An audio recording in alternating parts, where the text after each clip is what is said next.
நண்பர்கள் அனைவருக்கும் வணக்கம். இன்னைக்கு நம்ம அந்த வீடியோவில் ரேஷன் அட்டைதாரர்களுக்கு மிக முக்கிய புதிய அறிவிப்பு ஒன்று வெளியாகி இருக்கு. ஸோ அதை பற்றி தான் இப்போ நம்ம பார்க்க போகிறோம். தமிழகத்தில் ரேஷன் கார்டுகள் மூலமாக ஏழை எளிய மக்களுக்கு அரிசி, பருப்பு, எண்ணெய் போன்ற பொருட்கள் மலிவு விலையில் வழங்கப்பட்டு வருகிறது. அதோடு அரசின் பல திட்டங்களை பெறுவதற்கும் ரேஷன் கார்டுகள் ஒரு முக்கியமான ஆவணமாக இருக்கிறது. தமிழகத்தில் தற்பொழுது புதிய ரேஷன் கார்டுகள் வழங்கும் பணிகள் நடைபெற்று வருகிறது. இந்நிலையில் ரேஷன் கார்டுதாரர்கள் தங்களுடைய கார்டு பயன்பாட்டில் உள்ளதா அல்லது நீக்கப்பட்டுள்ளதா என்பதை அப்டேட்டில் வைத்திருப்பது அவசியம். இதற்காக EKYC அப்டேட்டை முடிக்க வேண்டும்.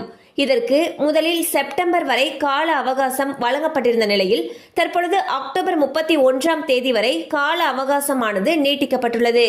இந்த குறிப்பிட்ட நாளுக்குள் EKYC சரிபார்ப்பை முடிக்காவிட்டால் ரேஷன் கார்டுகள் செயலிழக்கக்கூடும். எனவே தமிழ்நாடு அரசின் TNPDS இணையதளத்தில் EKYC அப்டேட்டை சரிபார்த்து கொள்ள வேண்டும். மேலும் குறிப்பிட்ட நாளுக்குள் EKYC சரிபார்ப்பை முடிக்காவிட்டால் ஏழை எளிய மக்களுக்கு பொருட்கள் வழங்குவதற்காக 6 மாதங்களுக்கு மேலாக செயல்பாட்டில் இல்லாத கார்டுகள் ரத்து செய்யப்படும். ஸோ வந்து பார்த்தீங்கன்னா உங்களுடைய ரேஷன் கார்டில் EKYC அப்டேட்டை முடிக்கணும்னு சொல்லியிருந்தாங்க. இதுக்கு முன்னாடி செப்டம்பர் இறுதி வரை கால அவகாசம் கொடுத்துருந்தாங்க. தற்பொழுது அதை எக்ஸ்டெண்ட் பண்ணியிருக்காங்க. அதாவது அக்டோபர் 31ஆம் தேதி வரை இந்த கால அவகாசத்தை நீட்டிச்சிருக்காங்க. அதுக்குள்ள உங்களுடைய ரேஷன் கார்டுடைய EKYC அப்டேட் பண்ணணும்னு சொல்லியிருக்காங்க.